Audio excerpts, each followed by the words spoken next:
Hello, everybody. Hello, everybody. My name is Michele Gamba, and it's time now to go for a nice walk around Rome. And we got an exceptional leader for us. I'm joined by one of the greatest conductors nowadays, Sir Antonio Pappano. Ciao, Tony. Ciao, Michele.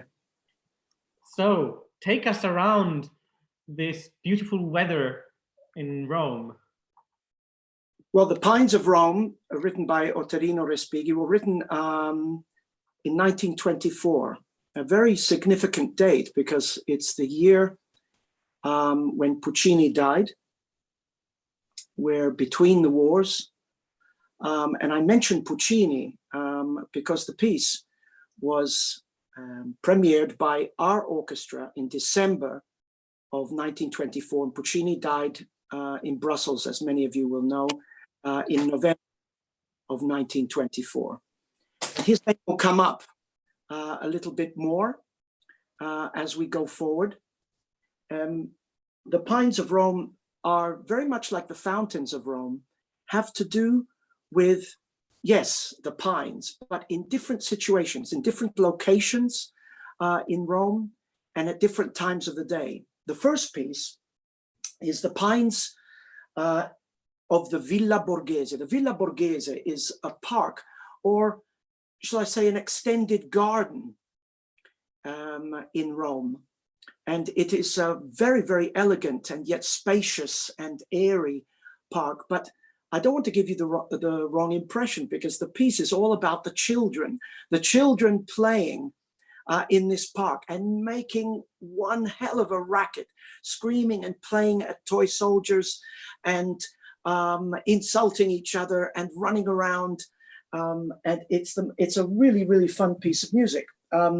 You'll hear, and I'll quote here Respighi himself, you'll see the kids dancing the Italian equivalent of his nursery rhyme, Ring a Ring of Roses, and mimicking marching soldiers and battles, twittering and shrieking like swallows.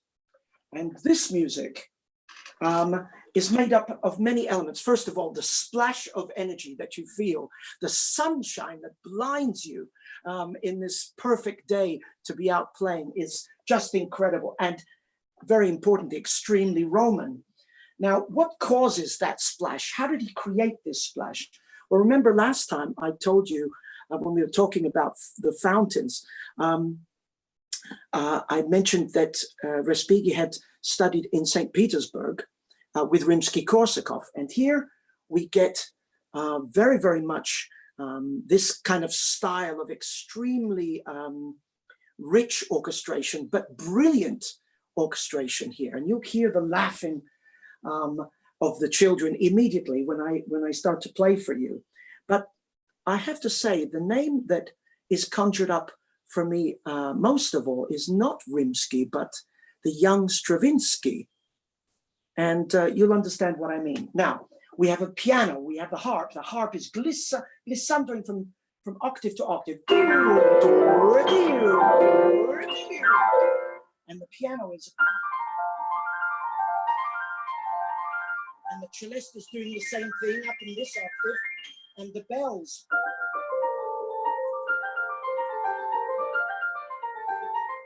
And the flutes are doubling, and the trumpets, and trills in the strings. It's like Petrushka, right? Exactly. This is exactly what it is. And he mentioned this ring a ring a rosy, ring a ring a rosy, but here you hear it. The Italian version. Fantastic. All this continuing meanwhile against it. We hear Stravinsky in this bit. Listen to this. Flute and piano. I play it again.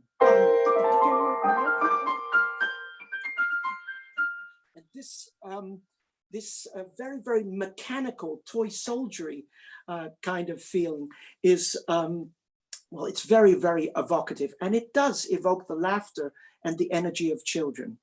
A spectacular tour de force for the orchestra and really capturing the attention. And most importantly, if you play the fountains first and then, which ends very quietly, and then you move into this movement, then of course, from a purely show business point of view, it's ideal. Now, I want to introduce to you the first cellist of the orchestra of the Accademia Nazionale di Santa Cecilia, Professore Luigi Piovano, and he's going to play for us another one of these nursery rhymes, so you can get the idea of the invention of Respighi, but using the simplest means. Luigi, are you there? Eccolo. Good morning. Good morning, everybody. Buonasera. Would you play the Yes. Yeah.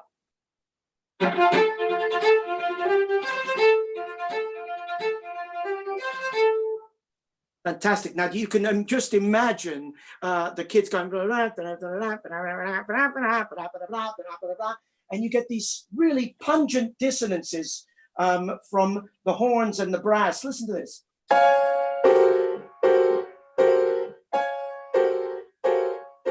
And again, this battle,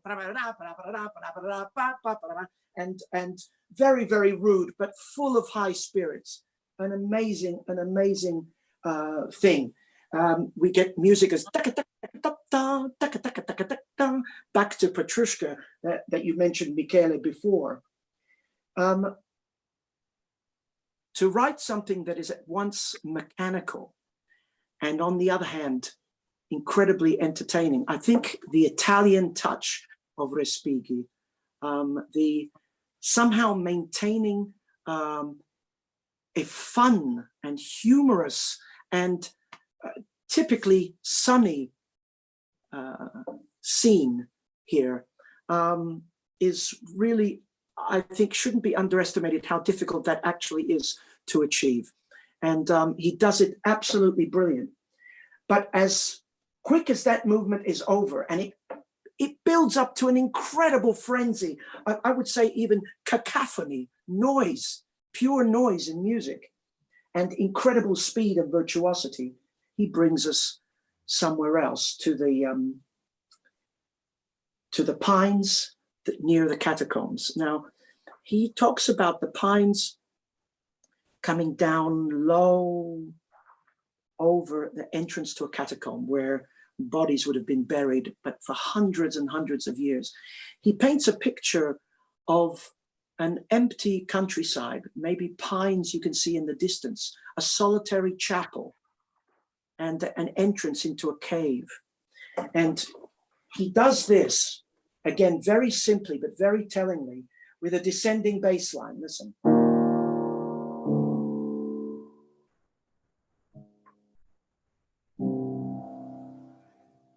He fills out the chords, though, this way.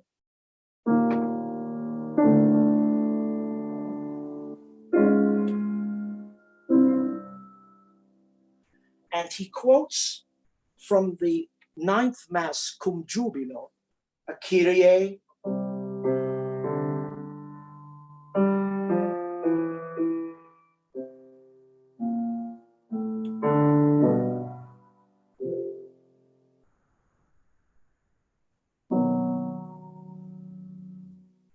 You'll hear horns muted very, very far away.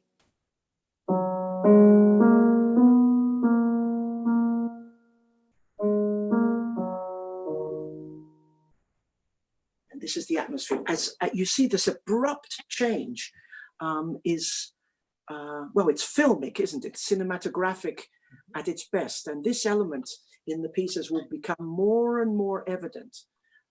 This is the beginning of the cinema coming into being in society, and this music, the conjuring up a visual,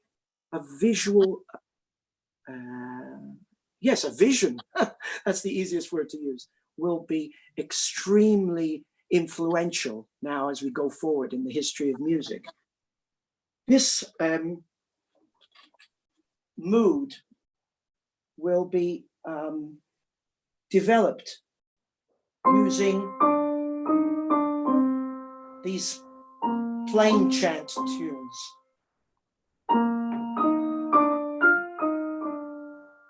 Tellingly spaced 2 octaves apart between the flute and the bassoon. And against this, listen to the richness of these chords in the harp and the strings.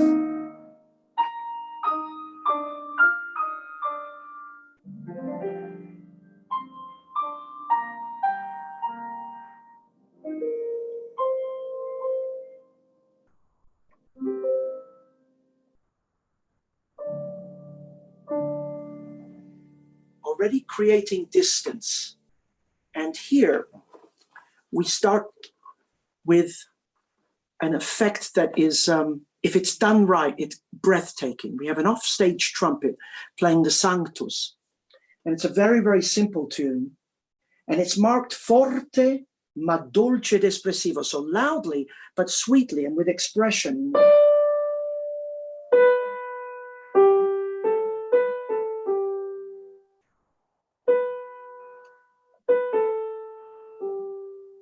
And it goes up.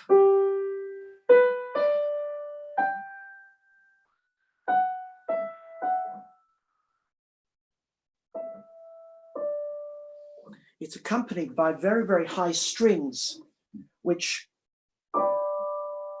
must play as softly as they possibly can, so that we hear the trumpet from far.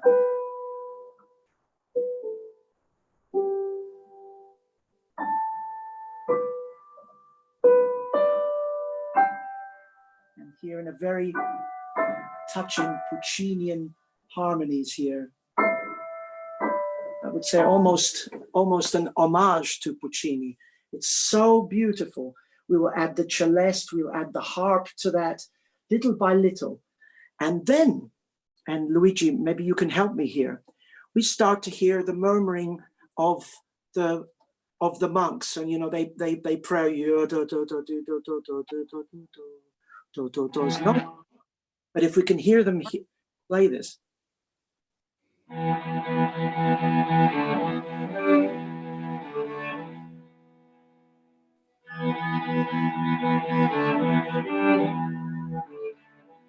Now you hear those ancient open fifths.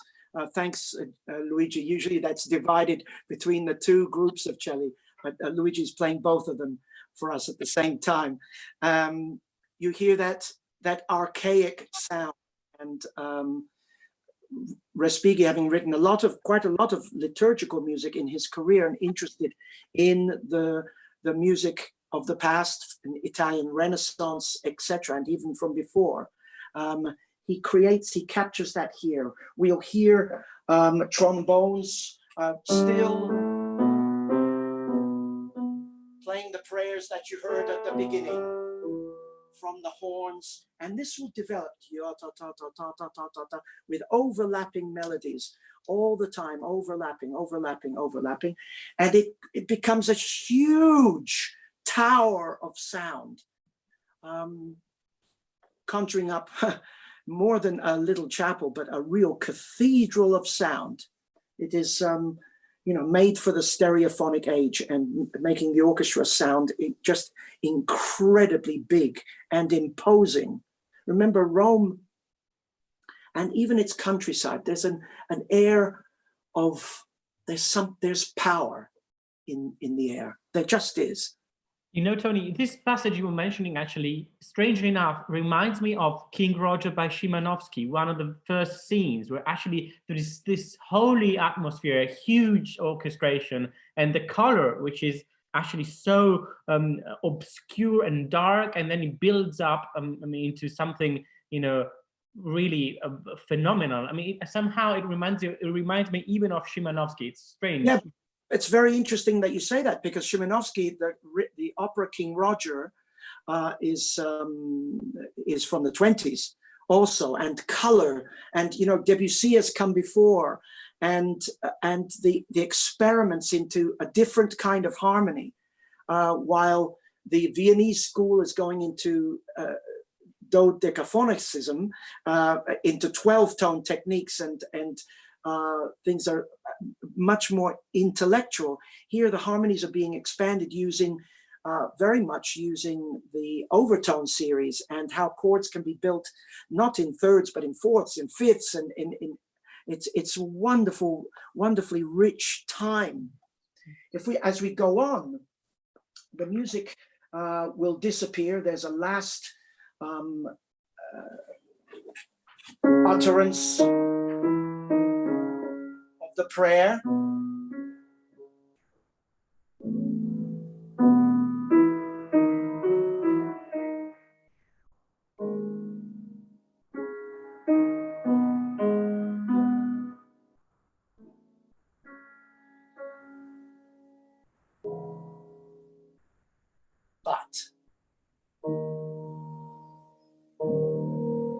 At this very low D sharp, the music stops. And out of the night, all of a sudden, we are brought to the Gianicolo, wonderful hill in Rome, where you can look over the whole expanse of the city. And really at night, it is just absolutely magical. He builds a chord in the strings, which is already evocative enough. But against that chord,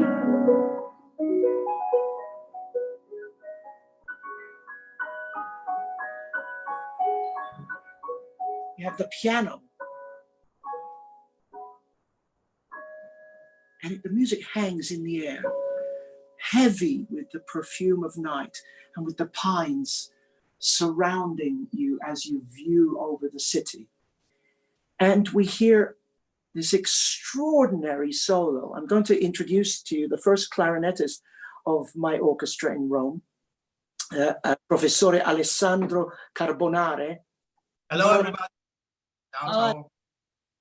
Would you give us an idea of this solo if I lead you in?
I don't know for you viewers if the piano and the clarinet were together there.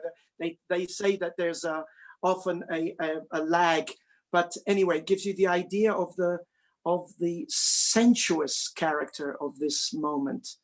It's a nocturne, and the harmonies again are very, very sexy indeed.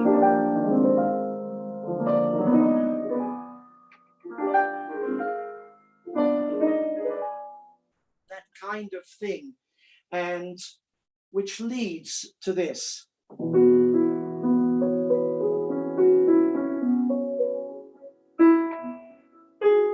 First we hear in the oboe.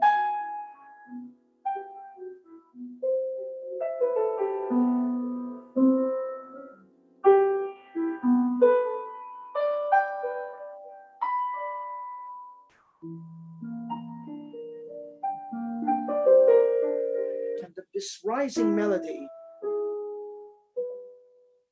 feels like to me really the height of the pine trees as you look up. The whole orchestra will take this on.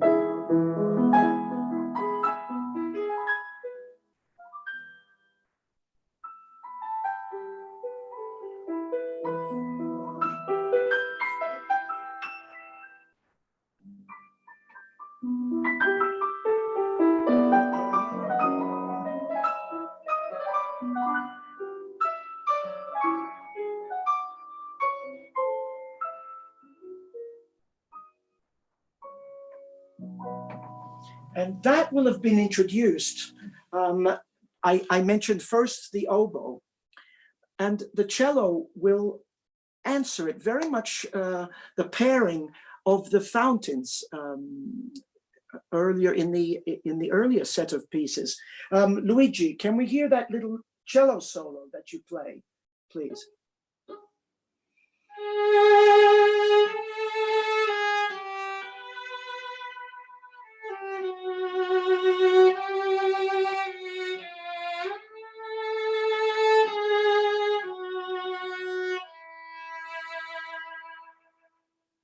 So much a love song, and played in that beautiful old-fashioned style.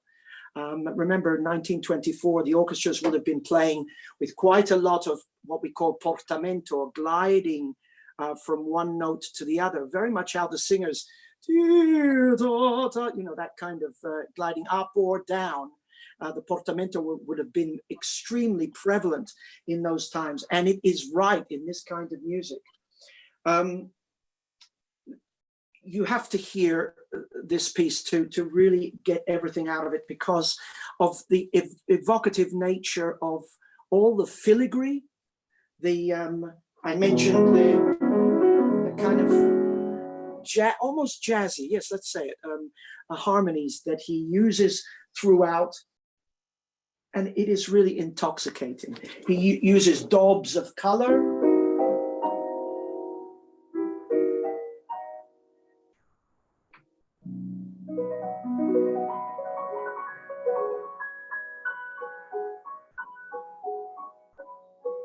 Kind of thing, over and finishes, and again leaves the music hanging as before, this time with a more final chord, which leads us to the final section, I Pini della Via Appia. And the Via Appia is the road that leads right into the center of Rome. It's a huge, long road, and the Roman armies will have, marching back to Rome, will have taken this road. How do you depict this march back to Rome? Well, he has the cellos tune down their C string to a B. He has the double basses repeating the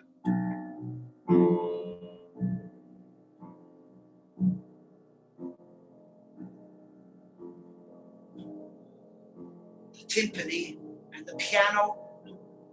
And I tell you, when I'm conducting this piece, I actually hear the trudge, the step of the centurions leading the march, and each soldier. And not only, it's the strangest thing, but I hear I see and I hear like the glare of the armor, the sound of the scratching sound of the armor. You get these incredible dissonances if I play this all together now.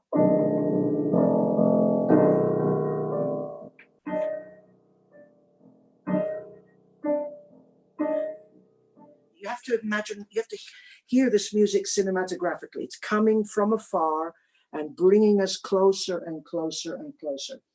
We will hear an almost Middle Eastern English horn solo conjure up all the territories that were the Roman Empire in those days. And then we have the march proper, and we moved, instead of B natural, we moved to B flat, which will be the home key and take us home here.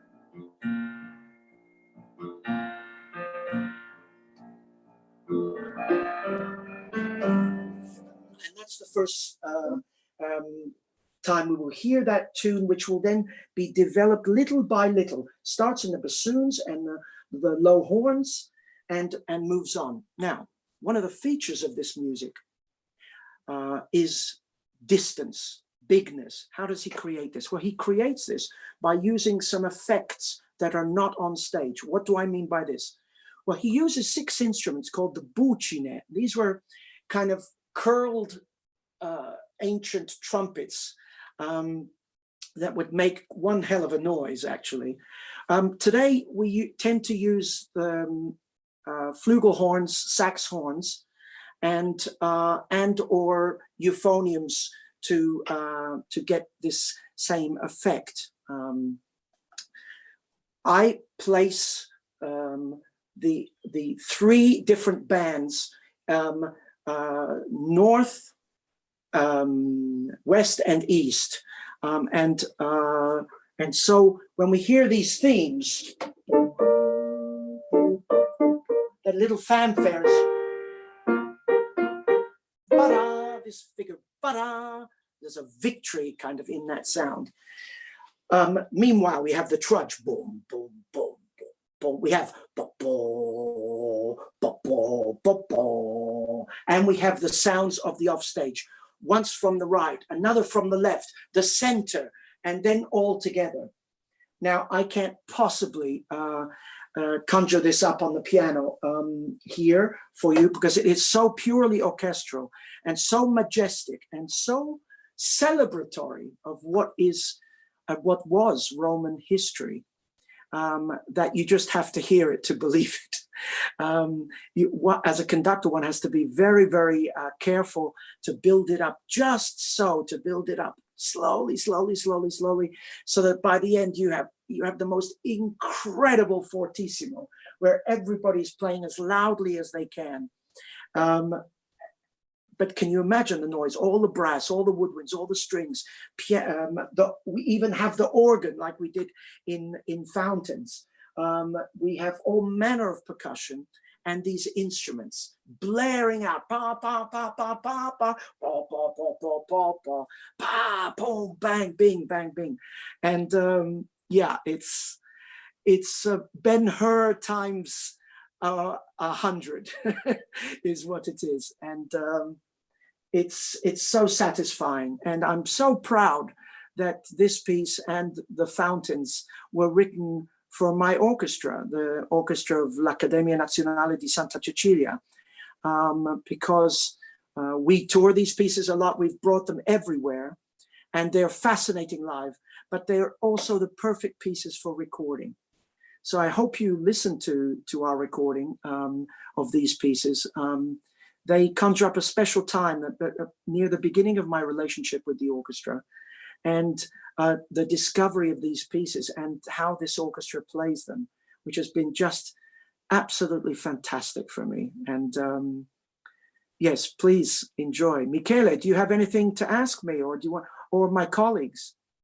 Yes, I mean, it's fascinating to see how many different influences Respighi had. I mean, you were talking about Ravel, you were talking about Rimsky-Korsakov, you were talking about Debussy. I mean, actually, music can blend so many different, personalities in one piece, and so many different atmospheres. And I heard, of course, your recording, and I put your record on, and it was utterly loud in my room, and I thoroughly enjoyed this feeling of grandiosity, but especially, as you were saying, I mean, the actual,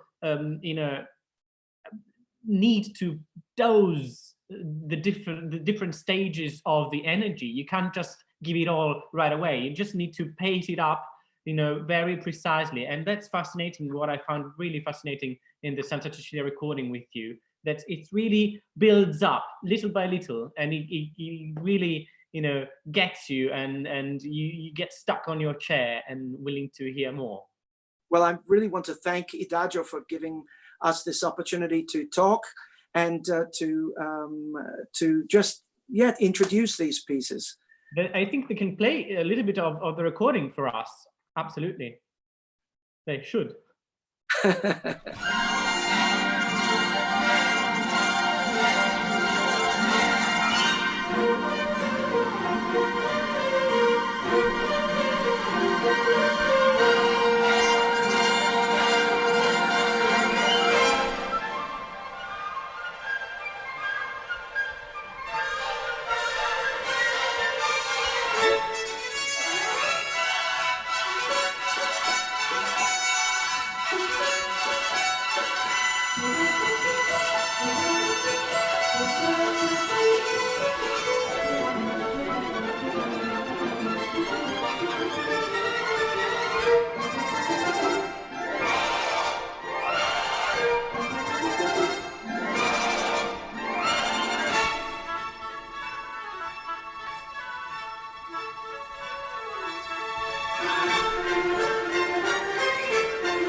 Wonderful. You brought the sunshine in. Thank you very much indeed. Thank you, Michele. Thank you, Luigi. Thank you, Alessandro. Thank you. Oh, grazie. Thank you to you. Okay. Ciao. Thank you much. Bye bye. Oh.